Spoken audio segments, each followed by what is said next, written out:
Seja muito bem-vindo, seja muito bem-vinda à nossa Semana da Organização Financeira, para a nossa primeira aula. Eu quero dizer que eu estou muito feliz porque você está aqui com a gente. É uma honra poder recebê-los. E eu quero dizer que vai ser uma semana muito boa, de muito conhecimento, de muito aprendizado, para que a gente possa, de fato, nos organizar de uma vez por todas.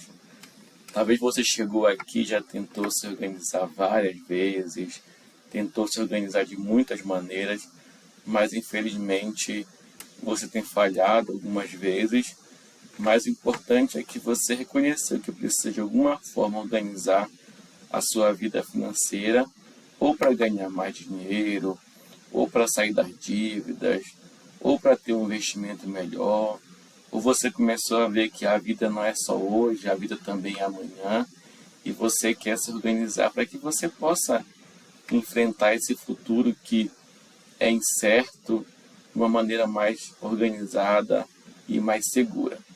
Eu sei que imprevistos acontecem, eu sei que situações de emergência podem acontecer, mas também eu sei que eu posso estar preparado, ou seja, eu posso navegar em um mar com um barco muito pequeno, sem salva-vida, sem colete, ou eu posso navegar num mar agitado com colete, num barco maior.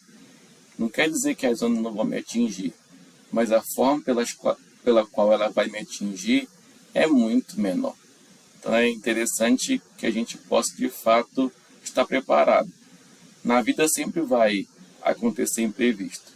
Se você é uma pessoa e é um adulto e não pensa que na sua vida pode acontecer imprevistos, você está sendo um adulto de uma forma errada. Porque a gente, como adulto, às vezes tem filho, família, ou outras coisas no dia a dia, sabe que eles podem acontecer. Eu quero que eles aconteçam? Lógico que não, é claro que não. Mas eu sei que eles podem acontecer. Então, sabendo que eles podem acontecer, eu tenho que estar preparado para eles. Então, nessa semana da organização financeira, a gente vai aprender de uma forma que a gente vai conseguir se organizar e estar preparado para esse imprevisto. E também ter a oportunidade de dar para a gente, para a nossa família, um futuro melhor, mais estável. E se eventualmente alguma situação na nossa vida ocorrer, que a gente possa estar preparado para ela e ter poucos efeitos na nossa vida. Então, o que você vai aprender aqui comigo hoje, né? A ideia aqui com você hoje é que você possa ter conhecimento e ter um passo a passo bíblico para que você possa resolver seus problemas financeiros de uma vez por todas.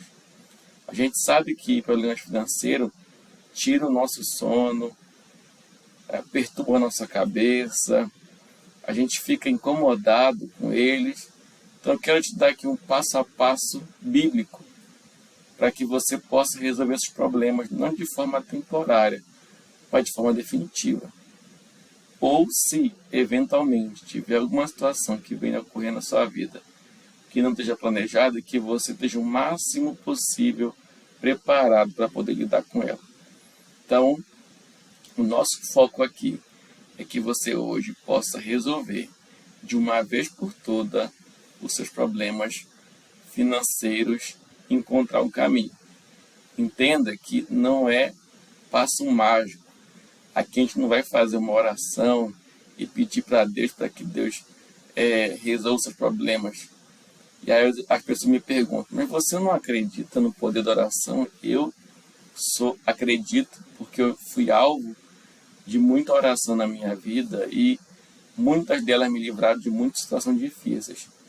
Mas Deus já nos comunicou na sua palavra, que é a Bíblia, como eu posso fazer para resolver isso.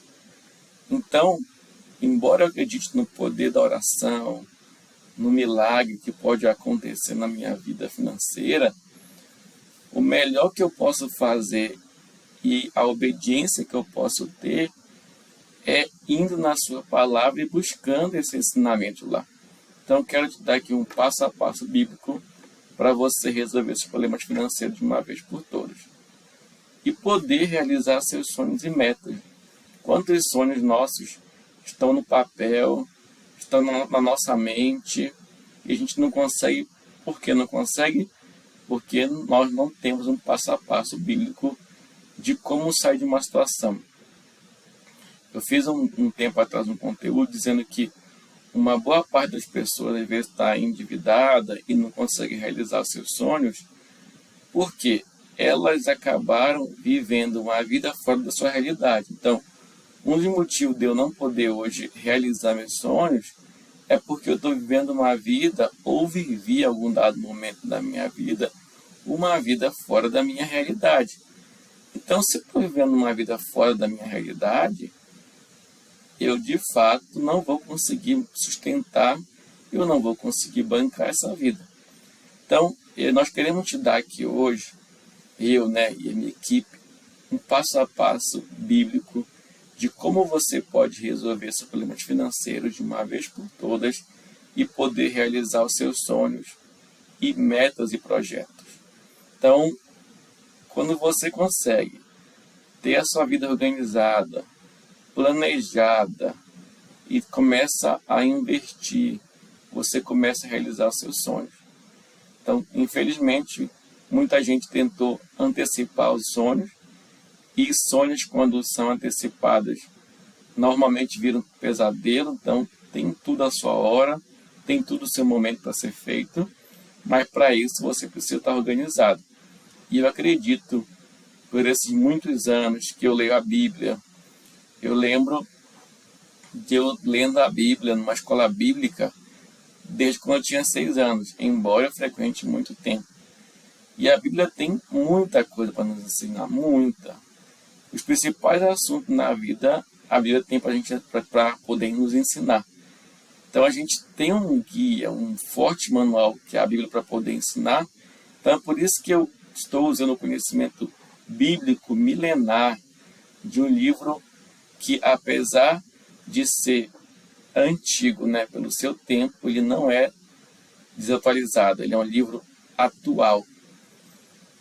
Alguém disse que ele é mais atual do que o jornal que vai ser lançado amanhã, ou seja, tudo aquilo que a Bíblia ensina, que é falado nela, que é escrito pelos profetas e dito pelo próprio Jesus, são fortes ensinamentos que a gente poderia estar seguindo para poder realizar nossos sonhos.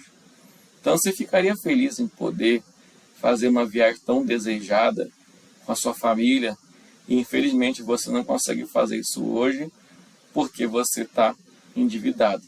Você gostaria de poder dar para os seus filhos uma escola melhor, de poder oferecer um plano de saúde para a sua família, porque plano de saúde é aquela coisa, eu quero ter, mas não quero usar. É igual seguro, eu quero ter, mas não quero usar. Então, poder realizar seus sonhos e metas, objetivos. Tem gente que sonha com a casa própria, mas infelizmente hoje não consegue ter. Então a gente quer te dar aqui um passo a passo bíblico para você resolver os problemas financeiros de uma vez por todas e poder realizar os seus sonhos e metas. E qual caminho a gente quer seguir? A gente quer seguir um caminho bíblico, com base nas melhores práticas também que tem no mercado de finanças pessoais. Se você hoje for ver os grandes players do mercado, as pessoas que falam de educação financeira, elas usam princípios que elas nem sabem que está na Bíblia, ou seja, tem princípios bíblicos que eles estão usando sem saber que é bíblico. Então você que é um cristão, que acredita na palavra de Deus como uma fonte de conhecimento, mesmo que você não acredite na Bíblia como completo, você sabe que tem verdades fundamentais lá que podem mudar a nossa situação financeira. E a gente quer usar esse conhecimento para que você possa atingir um novo patamar. Ou seja, o nosso método aqui é fundamentado nos princípios bíblicos, princípios milenares, princípios já provados por muitos e muitos homens e que foram bem-sucedidos. Então, se você seguir esses princípios, Nós temos muitos princípios bíblicos que foram aplicados não por homens qualquer. Por exemplo, a Bíblia tem um livro de provérbios de Salomão, e Salomão foi um dos homens mais ricos que essa terra já pôde ter. Então, quem está ensinando e quem está escrevendo esses princípios bíblicos não é alguém que não tem conhecimento ou que não viveu a prosperidade na sua vida. É alguém como Salomão, como o rei Salomão, que teve muitas riquezas e muitos benefícios na sua vida, porque ele está vivendo aquilo lá. Ou seja, não é alguém que está ensinando e não conhece, né? Porque às vezes a gente olha assim, fulano está ensinando sobre como ser próspero financeiramente, como se tornar rico, porque ele não é rico. Como é que ele sabe que isso funciona? Então, quando a gente pega a Bíblia e vai pegar ensinamentos de Abraão, de Isaac, de Jacó, de Davi e do próprio Jesus, a gente vai ver que são princípios bíblicos de pessoas bíblicas que aplicaram na sua vida e foram bem-sucedidas. Além disso, tem muitas pessoas ao longo do mundo que aplicam esse princípio na sua vida e têm uma vida bem-sucedida. Então, o nosso método aqui, nossa forma de ensinar, é a forma que a gente vai ensinar pelo caminho bíblico.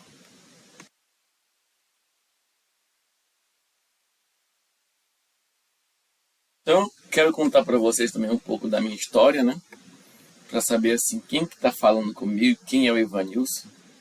Então, eu nasci no interior do Pará, numa cidade chamada Moju, uma roça, a gente era ribeirinho, né? Morava na beira do rio, fazia farinha, né? Que é muito comum na região norte, a gente fazer farinha. Então, nossa vida era plantar mandioca para fazer farinha, nossa vida era pescar, então isso que a gente vivia. Mas meu pai estava vendo os filhos dele, né, como ele dizia, crescerem, na linguagem dele, burros. Eu tinha irmão, né, que tinha na época 12, 13 anos, 14 anos, que não sabia ler nem escrever. Então a gente teve a oportunidade de migrar para Belém, né? O meu pai queria fazer esse trabalho de mudar para a cidade de Belém. E ele foi com essa intenção de poder dar para os filhos educação, poder dar para os filhos conhecimento. Então a gente teve a oportunidade de migrar para Belém para ter conhecimento, para ter educação. E quando a gente chegou em Belém, a gente morou algumas vezes, né, de favores, morou algumas vezes em locais que a gente não era muito bom para a gente morar, mas a gente teve a oportunidade de mudar para Belém. Então eu também, quando eu comecei a estudar, eu percebi que eu tinha uma oportunidade de mudar minha realidade, né? Ou seja, eu tinha sido alguém que tinha vindo do interior do estado do Pará. Quem conhece a região norte sabe que é uma região mais pobre, né? Uma região mais simples. E quando eu comecei a estudar, eu percebi que a educação era um caminho que eu podia adotar para mudar a minha vida e para mudar as circunstâncias do meu entorno. Então, eu pude estudar, graças ao meu pai, que teve a ideia de mudar a gente para a cidade. Talvez se não fosse ele, que hoje a gente fala que descansa no Senhor, eu não estaria aqui podendo compartilhar isso com vocês. Então, eu tive a oportunidade de estudar, porque meu pai resolveu nos tirar lá do interior, para que a gente pudesse ter a oportunidade de estudo. Então, graças a Deus, eu consegui estudar, consegui me formar em ciências contábeis, e me emociona muito lembrar de quando me formei, meu pai não estava lá. Então, grande parte do esforço que eu faço hoje, em que eu me dedico hoje para estudar e entregar para vocês o conhecimento que eu aprendi com a minha vida, eu também dedico em memória a meu pai, que foi meu grande incentivador. Então eu fico emocionado, e eu fiquei emocionado na época que eu estava colando grau na Universidade na Universidade da Amazônia, e ele não estava lá, mas eu sei que eu estava naquele local, podendo colar grau, porque meu pai teve a ideia e teve a coragem, né, a ousadia de enfrentar o desconhecido e poder nos dar a oportunidade de estudar. E hoje eu formei em ciências contábeis, né? Já fiz pós-graduação em finanças e controladoria. Hoje eu faço minha segunda pós-graduação em finanças na Fundação Dom Cabral. Quando eu estava no meio da minha faculdade também, né, eu tive a oportunidade de fazer um processo seletivo por uma das maiores empresas de auditoria do mundo, que era uma das Big Four que a gente chamava. Então eu entrei como trainee, fui de trainee a gerente e fiquei nessa empresa por 7 anos. Então foi uma empresa que eu tive a oportunidade de aprender, de conhecer muitas empresas, de conhecer praticamente o Brasil inteiro viajando, aprendendo. Então eu tive muita oportunidade de aprender e viver com pessoas extraordinárias nessa empresa. Atualmente também, né, apesar de ter entrado no mundo corporativo, eu não deixei de atuar na igreja, porque foi uma coisa que eu sempre fiz na minha vida inteira. Então eu sempre participei da escola dominical, sempre. Então eu me recordo aqui desde meus 6 anos de idade, que é onde a minha memória consegue acessar, eu participando da escola dominical, eu respondendo as perguntas, né? Então sempre fui um aluno muito participativo e assíduo. Quando eu estava com 15 anos, eu tive a oportunidade de um obreiro da minha igreja me oferecer para eu começar a dar aula para os jovens, e eu vi aquilo como muito desafiador naquele momento, mas eu resolvi aceitar. E desde então, desde meus 15 anos de idade, eu dou aula na escola dominical. Então, hoje eu estou com 35 anos, então é uma oportunidade que eu tenho vivido todos esses anos aí de poder compartilhar a palavra de Deus. Então, sou professor de escola dominical, né? Isso está em mim, eu gosto de ensinar. Então, o que eu estou fazendo também aqui, passando para vocês o conhecimento, é algo daquilo que eu sou, que faz parte de mim. Então, quem me conhece e está aqui me assistindo sabe que eu amo ensinar. Então, compartilhar conhecimento, ver a satisfação no olho das pessoas que estão aprendendo, e principalmente quando é sobre a palavra de Deus, eu fico muito feliz em poder compartilhar algo com as pessoas. Então, já fui coordenador de escola dominical, também hoje estou como coordenador de uma escola dominical. Eu tenho a oportunidade de ajudar na metodologia do ensino, de poder ensinar biblicamente também a palavra de Deus. Então, essa é a minha vida. Eu estou no mundo corporativo, na parte de contabilidade, finanças, mas nunca deixo de atuar na casa do Senhor, na igreja, onde é um lugar que eu me sinto muito bem, e eu fico muito contente em poder ter tido a oportunidade também ainda estar ensinando sobre a palavra de Deus. E na escola dominical, né, a gente vende uma revista que ainda hoje custa R$10, que é material didático, né? A gente tem uma lição com um tema, e essa lição ela é dividida em 13 lições ao longo de um trimestre. Então, o que eu estava percebendo? A gente pega essa revista numa publicadora da própria igreja, e a gente oferece para os alunos por um valor simbólico de R$10. E eu percebi que muitos alunos da escola dominical, principalmente os jovens, eles não tinham a condição de pagar R$10. Mas eu via que uma boa parte deles estava trabalhando, que uma boa parte deles tinha um emprego, mas por que eles não tinham R$10 para pagar uma revista? Então aquilo me deixou um pouco encucado com aquela situação dele não ter aquele valor para pagar R$10 de uma revista. Então eu via lá, a gente começava a distribuir a revista, depois com um tempo eu passava cobrando essa revista. Gente, R$10 não tem. Eu falei assim, olha, vou dar para vocês um curso de educação financeira. E eu voltei para casa nesse dia, né? Comecei a pesquisar ao longo da semana, marquei com eles uma aula. Então eu comecei a olhar o que eu tinha aplicado na minha vida, que tinha me permitido sair lá do interior do Pará, estudar e ter alcançado uma posição boa no mercado, e também ter minha vida organizada. Eu não era uma pessoa que tinha dívidas, minhas contas estavam todas em dias. Então eu comecei a ver o que eu tinha aplicado na minha vida e comecei a sistematizar esse conhecimento para que eu pudesse passar para eles, para que eu pudesse ajudar eles. Porque não ter R$10 de alguém que trabalha e que mora com os pais para pagar uma revista, e para mim, na minha vida, eu vi isso como algo assustador. Então, não tem R$10, né, gente? Como assim? Trabalha, mora com os pais, mora com a mãe. Como dizia a minha mãe, não tinha um pinto para dar água. E aquilo me assustou um pouco naquele momento. Então eu me organizei, organizei o material, sistematizei um curso, né? A gente marcou um sábado e eu cobrei um valor para ele simbólico de R$ 10 para fazer um coffee break. Então, tive vários alunos da igreja, jovens, que aderiram a esse curso. A gente ministrou esse curso, desculpa, a gente ministrou esse curso de 4 da tarde até 8 da noite, e foi muito conteúdo e foi muito proveitoso. Então eu percebi que eu poderia começar a ajudar as pessoas por meio da educação financeira, que eu poderia ajudar as pessoas por meio de ensinar, através da palavra de Deus, o que a Bíblia ensina sobre finanças. Então, depois eu falei, gente, se eu conseguir ajudar esse pessoal aqui, com aquilo que eu apliquei na minha vida, eu consigo também ajudar outras pessoas. Então, nesse meu pensamento, eu também busquei mais conhecimento, adquiri mais materiais e lancei minha mentoria também.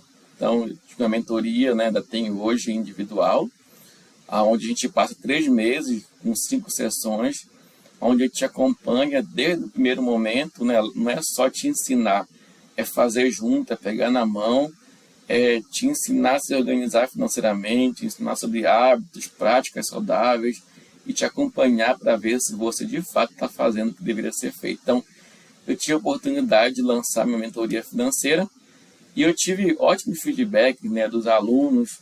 Então, olha que essa aqui diz, né, que é uma moça. Eu perguntei assim, será que o curso te ajudou de alguma forma? Né? Ela falou, me ajudou sim, demais, né? A dica das perguntas, quero, posso, preciso agora, ou seja, eu ensinei lá no curso assim, gente, aquilo que eu quero isso de fato, né? Assim, quando eu pensar em comprar algo, eu quero, sim, eu quero, né? Mas eu posso, talvez eu não possa. Eu preciso, talvez eu também não precise. Eu preciso agora. Então, se você de fato pensar em comprar algo e você dizer, né, sim, para essas 4 perguntas, eu quero. Então, geralmente, quando eu pergunto se eu quero, o desejo vai estar em mim, né? Então, eu quero, né? Quero, sim. Eu posso, às vezes eu tento forçar que eu posso. Eu preciso, não tem uma alternativa para eu de fato comprar isso. Eu preciso agora. Então, as perguntas, né? Então, olha aqui o depoimento, né? O testemunho. As perguntas quero, posso, preciso agora estão sendo fundamentais para estruturar meu planejamento financeiro.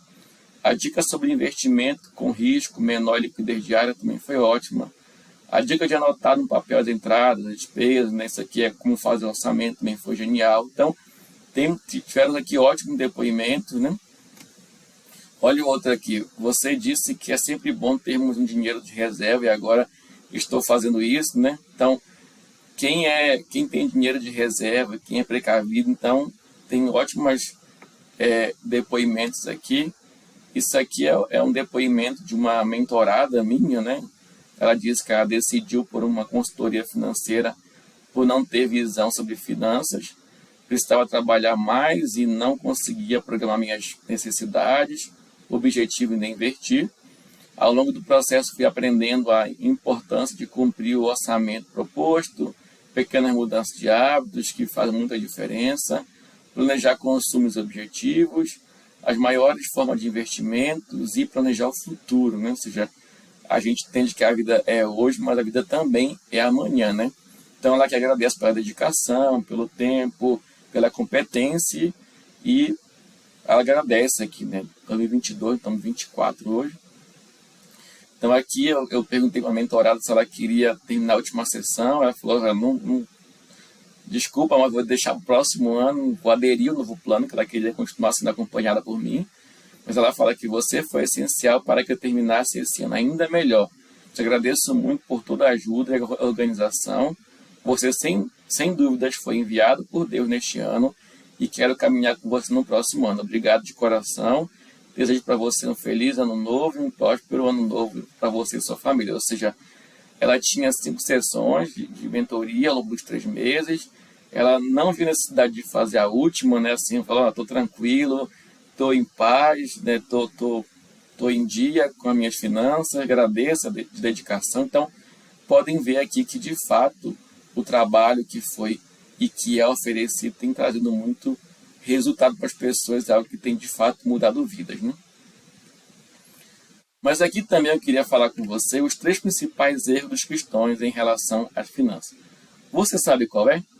Então, tem 3 erros que muitos cristãos cometem em relação às finanças e, por isso, às vezes, estão desorganizados, estão endividados ou não conseguem sair do lugar. Sabe por quê? Tem gente que está endividado. Tem gente que está desorganizado e tem gente que está estagnado, ou seja, a pessoa não está desorganizada, ela não está endividada, mas ela não consegue mover-se. Ela queria comprar um bem, ela não compra porque ela acha que não tem condição de comprar. Ela queria poder ter uma viagem de sonho com a sua família, mas ela fala, não posso viajar porque está no limite, ou seja, ela não é endividada, ela não é desorganizada, mas ela não consegue avançar ao próximo nível. Então, os principais erros que os cristãos cometem em relação às finanças, o primeiro é não conhecer os ensinamentos bíblicos sobre finanças. E é impressionante que tem gente que vai à igreja, lê a Bíblia desde muito cedo, desde criança, e mesmo assim não conhece o que a Bíblia fala sobre finanças. Então, às vezes você foi na igreja, você ouviu pregações, ensinos, você participou de escola dominical, mas mesmo assim você ainda não conhece os ensinamentos bíblicos sobre finanças. Ou seja, você tem um livro forte, poderoso, que é o seu manual de fé e prática, mas mesmo assim você não conhece sobre finanças. Ou seja, um dos principais erros sobre finanças é a falta de conhecimento. Ou então as pessoas têm conhecimento, mas infelizmente eles adquiriram esse conhecimento de pessoas que não se davam bem com o dinheiro, de pessoas que achavam que o dinheiro era o fim do mundo, de pessoas que tinham uma péssima relação com o dinheiro, e essas pessoas também passaram, não a verdade bíblica para nós, elas passaram às vezes para você também, uma verdade equivocada, uma meia-verdade. Que eu falo que uma meia-verdade ela é tão perigosa quanto uma mentira. E aí, por essas pessoas não se relacionarem bem com o dinheiro, não conseguirem ter recursos, não terem bem financeiramente, não serem organizadas, elas começaram a despesar o dinheiro. E elas começaram a ensinar para vocês falsas verdades, e você começou a acreditar em mitos, e esses mitos, infelizmente, estão na sua cabeça. Ou seja, tão perigoso quanto não conhecer ensinamentos bíblicos sobre finanças é entender da maneira errada e acreditar em mitos e falsas verdades que foram ditas. Então, esse é o principal erro que o cristão comete. Então, aproveite esse livro poderoso que é a Bíblia, que tem grandes ensinamentos para que você, de fato, vá buscar. Eu sempre digo que quando alguém me ensina algo, eu vou verificar se aquilo é verdade. Eu não posso acreditar naquilo cegamente, friamente. Ou seja, você, cristão, tinha e tem a oportunidade de ler a Bíblia Sagrada e verificar se aquilo que está sendo dito é verdade. Ou se você tem a oportunidade de pesquisar hoje na internet se aquilo que de fato está sendo dito é verdade. Ou seja, não acredite mais em tudo que te dizem. Vá buscar a verdade, e a verdade está ao seu alcance e fácil de você encontrar. Então, o primeiro erro que o cristão comete é o erro de não conhecer os ensinamentos bíblicos sobre finanças. E, pior do que não conhecer de forma errada e equivocada. E às vezes você está passando para a sua família esse conhecimento, para a sua filha, e eles também correm o risco de não serem bem financeiramente, não serem prósperos, porque você está ensinando, você aprendeu de maneira errada e está ensinando de maneira errada. O segundo é acreditar que o dinheiro não é importante. Quantas vezes você já ouviu assim, o dinheiro não é tão importante assim? E eu digo o seguinte, que pessoas que falam isso, que o dinheiro não é importante, elas ou não têm nenhum dinheiro, e para justificar que o dinheiro não é importante, elas falam assim, ó, eu não tenho, não é importante, porque se eu tivesse, era importante. Ou seja, é muito fácil eu desqualificar a importância do dinheiro porque eu não tenho ele. Ou eu vou para o outro extremo. Qual é o outro extremo? É quem tem muito dinheiro, que tem uma grande casa, um bom carro, pode viajar, pode dar para sua família um bom plano de saúde, um bom sustento. Ele tem tudo do bom e do melhor. Ele fala assim, dinheiro não é importante, porque ele tem muito. Então ele tem tanto que ele não dá importância, entre aspas. Mas eu quero dizer para você que o dinheiro é sim importante. Se você disser que o dinheiro é importante, você não vai querer se relacionar com ele. Você não vai querer ter dinheiro na sua vida. Porque você falou que não é importante. Então, eu não quero estar em locais para mim que não faz sentido, que não seja importante. Então, se não é importante, eu não dou atenção, eu não cuido, eu não zelo, eu não sigo os princípios bíblicos para poder cuidar desse dinheiro. Ou seja, muito cristão está dizendo assim, ó, esse dinheiro não é importante. Eu quero dizer que é importante sim. Eu quero dizer para você que o dinheiro não é um fim em si mesmo. Você lembra daquele desenho do Tio Patinhas? Que ele tinha várias moedas aqui, talvez alguém lembre aqui que é mais velho como eu, né? Assim, tinha muito dinheiro, muitas moedas, ele pulava naquelas moedas e estava cheio de dinheiro, mas aquilo lá é quando a pessoa tem um dinheiro achando que o dinheiro é um fim em si mesmo. Sabe por que o dinheiro é importante? Porque eu aposto que você quer dar para sua família uma boa alimentação. Eu aposto que você quer ter com a sua família um momento bom de lazer. Eu aposto que você quer ter uma casa confortável. Eu aposto que você quer vestir roupas boas. E você faz isso com o quê? Com dinheiro. Então, quando você fala que o dinheiro não é importante, você está deixando de dar para sua família uma oportunidade de ter um bom plano de saúde, ter uma casa confortável, ter boas vestimentas e ainda poder ajudar os outros. Entende? Que não é só sobre a gente também, é sobre poder ajudar alguém.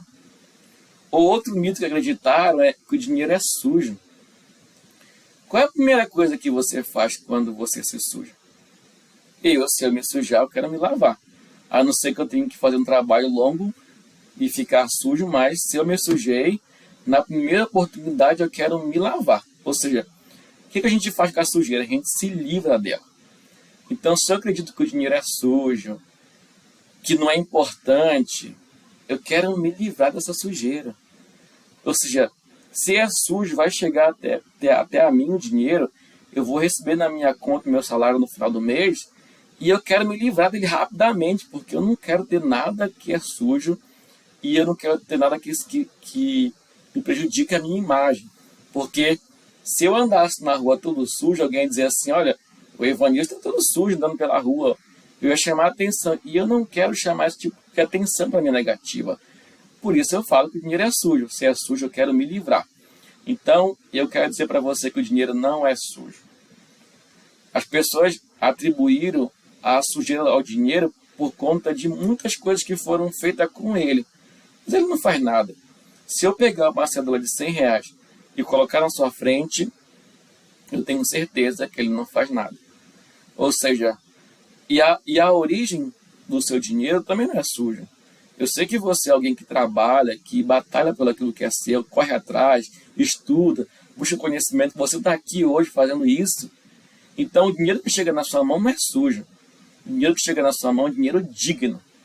Então, o segundo erro que os cristãos cometem é acreditar que o dinheiro não é importante e que o dinheiro é sujo. E o terceiro é não ter um planejamento fundamentado nos princípios bíblicos. Então, se você não tem um planejamento, eu não falo organização, um planejamento. O que é um planejamento? É um plano, é um caminho, é uma rota, é uma direção. Como é que eu vou sair do ponto A para o ponto B? Como é que eu vou fazer isso? Ou seja, eu estou aqui hoje em Belo Horizonte. Como é que eu faço para chegar numa cidade próxima aqui, como Contagem, Betim, ou me deslocar de Belo Horizonte para São Paulo, eu preciso colocar um caminho. Eu preciso traçar uma reta, uma direção. Eu não posso simplesmente ir aleatoriamente, porque eu não vou conseguir chegar. E se eu chegar, vai demorar muito. Eu ficava imaginando quando não tinha GPS, que as pessoas tinham que se guiar pelas placas. E antes nem placa tinha direito, então eu tinha que perguntar por onde eu vou, como é que eu chego nesse lugar, nesse caminho. Então, era muito mais difícil a gente chegar. Só que hoje a gente tem o GPS. Se eu quero ir daqui de BH para Betim, que é uma cidade próxima aqui, ou se eu quero ir de Belo Horizonte para São Paulo, eu ponho no GPS, ele me dá a rota e eu sigo. Ou seja, você precisa ter um plano, um caminho. Ah, eu estou endividado. Tem um plano para que você possa sair das dívidas. Eu estou desorganizado. Tem um plano para que você possa se organizar. Ah, eu não estou endividado nem desorganizado. Eu estou estagnado. Também tem um plano para você sair da estagnação e avançar na sua vida financeira. Ou seja, o terceiro erro que os cristãos cometem é não ter um plano fundamentado nos princípios bíblicos. E como resolver meus problemas financeiros se eu não tenho um plano fundamentado nos princípios bíblicos, né? Então, fica essa pergunta aí para você. Então, como resolver os meus problemas financeiros se eu não tenho um plano e se eu estou em dificuldade? E os principais problemas financeiros que a gente enfrenta hoje, quais são? Não conseguir pagar as contas, né? Dívidas e desorganização. Então, o principal problema é não conseguir pagar minhas contas em dias.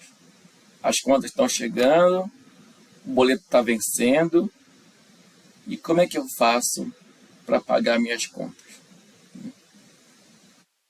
Tem muitas dívidas, está me tirando meu sono, eu não estou organizado financeiramente, eu perdi a oportunidade de comprar aquela casa porque eu não tinha como pagar a parcela. Ou seja, tem muito problema financeiro. Os principais que nesse século é isso: não conseguir pagar as contas do dia a dia. Às vezes tem que escolher ou a de água ou a de luz. Às vezes você tem que escolher pagar às vezes o financiamento do carro um mês e a escola do menino no outro mês. Tem dívidas que estão no Serasa, estão te ligando. Essa dívida tem causado problema na sua família também, porque infelizmente um dos problemas financeiros e a causa dele é conflitos familiares, e você perde a oportunidade por não estar organizada financeiramente, né? Então, são esses problemas que a gente enfrenta no dia a dia. Mas amanhã eu quero poder passar com você cada um desses planos, passo a passo. Mas hoje você já aprendeu os principais erros que estão cometendo: é não conhecer a verdade, é achar que o dinheiro não é importante, é não ter um plano. E os principais problemas que as pessoas enfrentam hoje é não conseguir pagar suas dívidas, estar endividado e estar desorganizado financeiramente. Então amanhã espero vocês aqui para que a gente possa continuar explorando isso. Como é que você pode ter um plano, como é que você pode combater esses mitos e como é que você pode colocar a sua situação financeira em dia. Aguardo você e até amanhã.